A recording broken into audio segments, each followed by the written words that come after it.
سے باپ کا ہے، تیرا باپ تیرے جسم کے ٹکڑے بھی کر دے تو میں مصطفیٰ نے اس کے سامنے بولنے کی اجازت دے دی ہے۔ یہ باپ کو شان، یہ باپ کو مقام، یہ باپ کو عزت ملی ہے تو حضور کی رحمت کا صدقہ ملی ہے۔ حضور کے آنے سے پہلے لوگ تو بیٹیوں کو دفن کرتے، لوگ بیٹیوں کو دفن کرتے، داماد بنانا پسند نہیں کرتے۔ آج بیٹا پیدا ہو تو پورے محلے میں لڈو بانٹنا یہ کوئی نئی بات نہیں ہے، لیکن میں قربان جاؤں مدینے والے محبوب کے کہ جب بیٹی چوتھی پیدا ہوئی تو حضور نے اپنی لونڈی کو آزاد فرما دیا، فرمایا خبردار آج کے بعد کوئی بیٹی کو بیچے گا نہیں، کوئی بیٹی کو دفن نہیں کرے گا۔ محبوبہ کیا کریں گے؟ فرمایا اگر تم چاہتے ہو کل قیامت کو میرے مصطفیٰ کریم کے دامن کے ساتھ لپٹ جاؤ، فرمایا دو بیٹیوں کو جوان کر کے نکاح کر دیا کرو، اللہ کا محبوب کل قیامت کو تمہیں بازو سے پکڑ کے جنت میں لے کے جائے گا۔ یہ حضور کی رحمت کا صدقہ۔ اور یہ کوئی قصہ کہانی میں آپ کو سٹوریاں نہیں سنا رہا ہوں، کوئی ڈائجسٹ کی سٹوری ہے یا اخبار کی نہیں ہے، یہ رسول اللہ کی سونی حدیثیں ہیں۔ حضور کی آمد کی وجہ سے بہن کو عزتیں ملی۔ حضور کی ایک رضائی بہن تھی حضرت شیمہ، جو حضور کو لوریاں دیا کرتی، حضور سے محبت کرتی، رضائی بہن۔ نبی پاک علیہ السلام کو بچپن میں جب وہ ساتھ قبیلے میں لے جاتی نا تو آپ کی سہیلیاں کہتی اے حلیمہ اے شیمہ اپنے بھائی کو نہ لایا کر، جب ہم تیرا بھائی دیکھتی ہیں تو اپنے بھائیوں سے پیار نہیں کرتی بلکہ تیرے بھائی محمد کو چومتی رہتی، اسے نہ لایا۔ وہ حضرت شیمہ جب بدر کے کفار کو آپ نے قیدی کر لیا تو ان میں حضرت شیمہ کا شوہر بھی تھا۔ کفار نے فنڈ جمع کیا کہ مسلمانوں سے اپنے بندے چھڑانے ہیں تو حضرت شیمہ کے دروازے پر بھی گئے کہ جناب آپ کا بھی شوہر ہے تو جناب آپ بھی فنڈ دیں، تو آپ نے فرمایا کس نے پکڑا ہے؟ کہا محمد بن عبداللہ نے۔ فرمایا پھر فنڈ اکٹھا نہ کرو، مجھے شیمہ کو لے جاؤ۔ آج بھی چنگیاں پینا چنگے پراواں دے دروازے تے آ جان تے خالی نہیں موڑ دے، مجھے لے جاؤ۔ نبی کریم علیہ السلام کی بارگاہ میں حضرت شیمہ آئی تو دروازے پہ جو پہرا تھا اپنے ہاتھ سے پہرا دور کیا اور اندر چلے گئی۔ جہاں حضور تشریف فرماتے نبی پاک علیہ السلام نے دیکھا، فرمایا میری بہن آئی ہے؟ عرض کی محبوبہ اس غرض سے آئی ہیں۔ فرمایا محمد تیرا ویر ہے، جس کو دل چاہتا ہے بازو سے پکڑ کے لے جا۔ بہن میں نے تجھے کون سا روکنا ہے، میں نے کون سا روکنا ہے؟ حضور کی رحمت عالمین کے کام آئی۔ نبی رحمت صلی اللہ علیہ وسلم کی ذات فقط انسانوں تک نہیں، حضور کی بارگاہ ہے، سرکار گزر رہے ہیں۔ حضور رحمت کائنات صلی اللہ علیہ وسلم نے کیا دیکھا کہ ایک شکاری نے ایک ہرنی کو قید کیا ہوا۔ کس کو؟ توجہ ہے جی آپ، ہرنی کو قید کیا۔ جب ہرنی کو قید کیا ہے تو نبی پاک علیہ السلام کا گزر ہوا تو اس نے حضور کو پکارا، اپنی مدد کے لیے پکارا۔ نبی رحمت صلی اللہ علیہ وسلم اس کی بات کو سننے کے لیے گئے۔ اب وہ عرض کیا کرتی ہے کہ محبوبہ غار میں میرے دو بچے ہیں، مجھے قید کر لیا ہے، وہ بچے بھوکے ہیں پیاسے ہیں، اگر آپ مجھے تھوڑی سی مہلت دے دے تو میں اپنے بچوں کو دودھ پلا کے آ جاتا۔ آپ مجھے بتائیں کبھی گیا شکار بھی آیا ہے؟ جی ہاتھ سے گیا شکار کبھی آیا ہے؟ سنیا مجھے تھوڑی سی اجازت دے میں دودھ پلا کے آ جاتا۔ میرے محبوب کائنات نے یہ دل کی تختی پہ لکھنے والی بات ہے۔ حضور نے اس کو آزاد کیا، سرکار کھڑے ہو گئے، فرمایا تو چلی جا دودھ پلا کے آ جا، محمد تیری ضمانت کے لیے کھڑا ہے۔ اللہ نعرہ تکبیر، نعرہ رسالت، نعرہ تحقیق، نعرہ حیدری، جشن میلاد مصطفیٰ، علماء اہل سنت، محمد تیری ضمانت کے لیے کھڑا ہے۔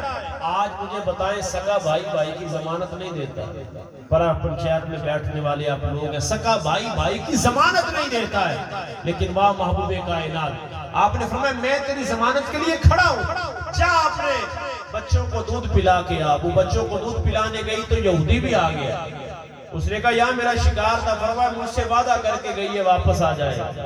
اس نے کہا ایک تو آپ کی بات سمجھ نہیں آتی، آپ کہتے ہیں وعدہ لا شریک ہے، دوسرا آپ نے ہرنی کو آزاد کر دیا، کیسے آئے گی؟ ابھی یہ گفتگو ہو رہی ہے تو وہ ہرنی بھی آئی ہے، دو بچوں کو بھی ساتھ لائی۔ جب دونوں بچوں کو ساتھ لائی تو نبی رحمت صلی اللہ علیہ وسلم کی بارگاہ میں آ کے عرض کرتی ہے کہ سونیا میں نے تو آنا ہی تھا، میں نے اپنے بچوں کو سارا ماجرا سنایا، بچوں نے کہا جس محبوب نے تجھے آزاد کروایا ہے ماں ہم بھی تو اس کا مکھ دیکھنا چاہتے ہیں نا، مکھ چند بدر شاہ شانی ہے، مت چمکدی لاٹ نورانی ہے، کالی زلفتی اکھ مستانی ہے، محمور اکھی ہی نہ مد بھریاں، اس صورت نو میں جان آکھا کہ جانے جہان آکھا، تو سچ آکھا دے رب دی میں شان آکھا، شان تو شانہ سب بنیاں، سبحان اللہ ما اجملکا ما احسنکا ما اکملکا، کتھے مہر علی کتھے تیری ثنا گستاخ ہسیاں کتھے جا لڑیاں، کہا میں نے اپنے بچوں کو محبوبہ تیری سیرت سنائی کہ اس کا چہرہ بدوہا کا ہے، اس کی زلفیں واللیل کی ہے، اس کا زیرہ یاسین کا ہے، اس کا سینہ علم نشرا کا ہے۔ جب محبوبہ میں نے آپ کی شان سنائی تو بچے کہتے ہیں ہم محبوب کا دیدار بھی کریں گے اور محبوب کا شکریہ بھی ادا کریں گے۔ اب جب اس یہودی نے یہ ساری گفتگو رسول اللہ کے ساتھ اس ہرنی کی سنی نا، اکھاں وچ اتھرو لیا کے آخر ہے سونیا تساں مینوں جہنم تو آزاد کر دو، میں نے اس کو اپنی غلامی سے آزاد کر دیا، میں اسے آزاد کرتا ہوں، آپ مجھے آزاد کر دیں۔ وہ محبوب رحمت، آپ بتائیں کہ حضور پھر عالمین کے لیے رحمت ہوئے یا نہ ہوئے؟ شجر و حجر، نبی رحمت صلی اللہ علیہ وسلم مولا کائنات فرماتے، حضور نے فرمایا میں ان درختوں کو جانتا ہوں جو میری ذات پہ درود و سلام پڑھتے ہیں۔ آج تو یہاں لوگ احسان کو بھول جانے والے، حضور فرماتے میں آج بھی ان درختوں کو جانتا ہوں میری ذات پہ درود و سلام پڑھا کرتے ہیں۔ حضور نبی رحمت صلی اللہ علیہ وسلم کی بارگاہ ہے، نبی پاک علیہ السلام نے جب مکے میں اعلان نبوت کیا نا تو حضور کا گزر ہوا تو ایک بوڑھی مائی اپنی گٹھری بنا کے بیٹھی ہے، اپنی گٹھری بنا کے بیٹھی ہے۔ حضور کا چلنے کا انداز بھی کائنات میں سب سے کریمانہ، صحابہ فرماتے جب حضور چلتے نا تو پورا قدم جما کے چلتے، عرب شریف نے صدقے جائیے جتھے بکریاں یار چلائیاں، قدم قدم تے بوسے دیواں جتھے تلیاں یار نے لائیاں، ذرے اس خاک کے تابندہ ستارے ہوں گے جس جگہ آپ نے نالین اتارے ہوں گے۔ محبوب کائنات صلی اللہ علیہ وسلم جا رہے ہیں، فرماتے حضور کے چلنے کا انداز ایسا تھا کہ حضور جہاں قدم رکھتے، جہاں حضور قدم رکھتے وہ جہاں جہاں سے گزر گئے، وہاں پھول مہکے بہار کے، وہ جہاں رکے وہ جہاں چلے وہاں رحمتوں کا نزول ہے۔ حضور جہاں قدم رکھتے، فرمایا جتنے ذرے زمین کے نیچے آتے ان میں جان پیدا ہوتی، حضور کے قدموں کی برکت سے وہ چمکنا شروع ہو جاتے۔ حضور جا رہے تھے، بڑھیا کو دیکھا، میری ملت کے نوجوانوں میلاد منانے کا مقصد کیا ہے؟ میلاد کا مقصد کیا ہے؟ 4 نعرے لگائے، لنگر کھایا، گھر چلے گئے، یہ میلاد نہیں۔ میلاد کا مقصد کیا؟ حضور گزرے، سرکار نے فرمایا بی بی خیریت ہے تو بیٹھی؟ عرض کی میں نے سنا ہے یہاں محمد نامی معاذ اللہ کو جادو آیا ہے، جو اسے دیکھتا ہے وہ اس کا ہو جاتا ہے، اس کا جادو چل جاتا ہے، جو دیکھتا ہے اس کا ہو جاتا ہے۔ میں بیوہ ہو چکی ہوں، اولاد میرے نہیں ہے، میں اپنا دین اور دھرم نہیں چھوڑنا چاہتی، میں اپنا علاقہ چھوڑ کے جا رہی ہوں۔ میں نے پوچھا، سنا ہے کہ جو اس کو دیکھتا ہے وہ اس کا ہو جاتا ہے۔ حضور مسکرائے، حضور مسکرائے، پنجابی چاکوں سے حضور نیما نیما مسکرائے۔ اعلیٰ حضرت فرماتے جس کی تسکین سے روتے ہوئے ہنس پڑے، اس تبسم کی عادت پہ لاکھوں سلام۔ حضور مسکرا کر کے کہتے ہیں مائی پھر جاتی نہیں ہے، عرض کرتی ہے کہ سونے چہرے والیا چلی تو جاؤں لیکن گٹھری بھاری ہے، اٹھانے والا کوئی نہیں، دل پہ ہاتھ رکھ کے سنیے گا۔ محبوب کائنات صلی اللہ علیہ وسلم نے اس کی گٹھری کو ہاتھ پکڑ لگایا، فرمایا اگر اجازت ہو تو محمد تیری گٹھری کو چھوڑا تھا، میں چھوڑا تھا۔ اس نے کہا اجازت ہے۔ سرکار نے گٹھری کندھے پہ رکھی، مہر نبوت نیچے ہے، مائی کی گٹھری اوپر ہے۔ حضور چل رہے ہیں، خرامہ خرامہ چل رہے ہیں، محبت بھرے انداز میں، وجاہت کے ساتھ، وقار کے ساتھ، شان و شوکت کے ساتھ مدینے کا تاجدار چل رہا ہے۔ چلتے چلتے اللہ آپ کو مکہ پاک میں لے جائے، ان وادیوں میں لے جائے۔ حضور چل رہے ہیں، اب جیسے بزرگوں کی عادت ہے، کوئی نصیحت کی جا رہی ہے، چھوٹی چھوٹی باتیں عرض کی جا رہی ہیں، بتائی رہ جائے، حضور مسکرا رہے ہیں۔ جب جس جگہ اس نے ٹھہرنا تھا اس کی منزل پر پہنچ گئے، حضور نے گٹھری رکھ دی، فرمایا مائی جی مجھے اجازت ہے؟ اس نے کہا ہاں اجازت ہے، مجھے اپنا نام تو بتا، تیرا چہرہ اتنا سونا ہے، تو بول کا بھی سونا ہے، تو کردار کا بھی سونا ہے، تو بولتا بھی بڑا سونا ہے، تیری شان و شوکت بھی بڑی نظر آتی ہے، جوان بھی سونا ہے، خوب رو بھی ہے، اپنا نام تو بتا۔ فرمایا جس کے در سے تو نے مکہ چھوڑا ہے میں وہی محمد رسول اللہ ہوں۔ اب اس کی آنکھیں تڑپتی ہیں اور چہرے پہ عجیب سی کیفیت آتی ہے اور اس کی آنکھوں میں آنسو آتے ہیں، مدینے والے کے قدموں پہ ہاتھ رکھ کے عرض کرتی ہے سونے اگر تو ہی محمد ہے تو پھر سن لے تیرا جادو مجھ پہ چل گیا ہے، یہ گٹھری چھوڑ کے نہ جانا، مجھے اپنے ساتھ مکہ میں لے جا، ان لوگوں میں میں شمار ہونا چاہتی ہوں جن سے رب راضی ہو چکا۔ اللہ نعرہ تکبیر، نعرہ رسالت، بوئے بوئے تو مننا بری گلے، بری چیز نہیں کوئی سوال ورگی، ہستی ویکھی نہیں ایسی قریب کوئی، بی بی آمنہ پاک دے لال ورگی، دنیا پترہ والے اے دسو ہے کوئی آل، نبی بھی آل ورگی، ناصر شاہ صدیاں بیت گئیاں پر سننی اذان بلال ورگی۔ نعرہ رسالت، نعرہ رسالت۔ حضور کی رحمت، حضور کا میلاد میری ملت کے نوجوانوں ہم سے یہ تقاضا کرتا ہے۔ مجھے جو وقت کا اشارہ ہوا ہے تقریباً ٹائم قریب ہے، حضور نبی پاک علیہ السلام کی رحمت دنیا میں بھی کام آئی، حضور کی رحمت قبر میں بھی کام آئی، حضور کی رحمت قبر میں بھی کام آئی۔ آپ پوچھیں گے کیسے؟ حضور سیدی اعلیٰ حضرت کا آخری وقت ہے، آپ نے اپنے تلامذہ کو، اپنے مریدین و شاگردوں کو، خلفاء کو جمع کیا، فرمایا جب میری قبر بناؤ تو گہری کھودنا۔ حضور اس کی وجہ کیا ہے؟ فرمایا قبر میں مدینے والے کا دیدار ہوگا۔ سبحان اللہ کہہ سکتے ہیں، قبر میں محبوب کا دیدار ہوگا۔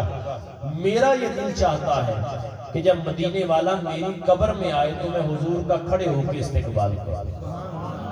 کاش کہ میری اور آپ کی قبر کی یہ کیفیت ہو جائے۔ مرنا تو ہے نا جی، جانا تو ہے، زندگی گزر رہی ہے۔ وہ شاعر نے بڑی سونی بات کہی، جس نے کہا دوش پر کملی ہو یا شال گزر جاتی ہے، سوکھی روٹی ہو بمے دال گزر جاتی ہے، وہ امیروں کی گزرتی ہے بڑی عزت سے، پر غریبوں کی بہرحال گزر جاتی ہے۔ بھئی مرنا تو ہے، جانا تو ہے، تخت پہ رہو یا تاج میں رہو، ریڈی پہ ریڈی چلاؤ یا زمیندار بنو، لمبردار ہے، کوئی چوکیدار ہے، کوئی تخت و تاج کا مالک ہے، دنیا سے جانا ہے، لیکن اگر قبر میں حضور تشریف لے آئے، قبر میں حضور کی جلوہ گری ہو جائے، اعلیٰ حضرت فرماتے ہیں میرا دل چاہتا ہے میں حضور کا کھڑے ہو کے استقبال کروں اور عرض کیا کروں کہ آئے میرے مزار پہ وہ گھونگھٹ والا۔ حضرت پھر پہلے کیا فرماتے؟ فرماتے قبر میں سرکار آئے تو میں قدموں پر گروں، گر فرشتے مجھ سے پوچھے تو میں ان سے یوں کہوں، اب تو پائے ناز سے میں اے فرشتوں کیوں اٹھوں، ارے مر کے پہنچا ہوں یہاں اس دل ربا کے واسطے، اور آئے میرے مزار پہ وہ گھونگھٹ اتار کے، ارے مجھ سے نصیب اچھے ہیں میرے مزار۔ وہ نبی جو ساری زندگی حجاب میں رہے، میں نے کیسا موت کو قبول کیا ہے کہ مرا ہوں قبر میں مدینے والے کا دیدار ہو گیا ہے۔ آپ مجھے بتائیں کہ مرنے کے بعد اگر محبوب کا دیدار ہو جائے اور پہچان ہو جائے تو پھر موت سونی ہوئی یا نہ ہوئی؟ کہ زندگی میں جس نبی کے دیدار سے محروم رہا مرنے کے بعد اس کا دیدار ہوگا۔ اور فرماتے حضور جب اپنا چہرہ بدوہا دکھا کے جانے لگے تو میرا دل چاہتا ہے کہ حضور کا دامن رحمت پکڑ کے عرض کروں اتنی بھی جلدی کیا ہے ذرا بیٹھ جائیے، ساری عمر گزار کے پائی ہے یہ گھڑی، آخری میسج جو حضور کے میلاد کا ہے میری ملت کے نوجوانوں، یہ میں نے ہاتھ باندھے آپ کے آگے۔ حضور کا میلاد کیا ہے؟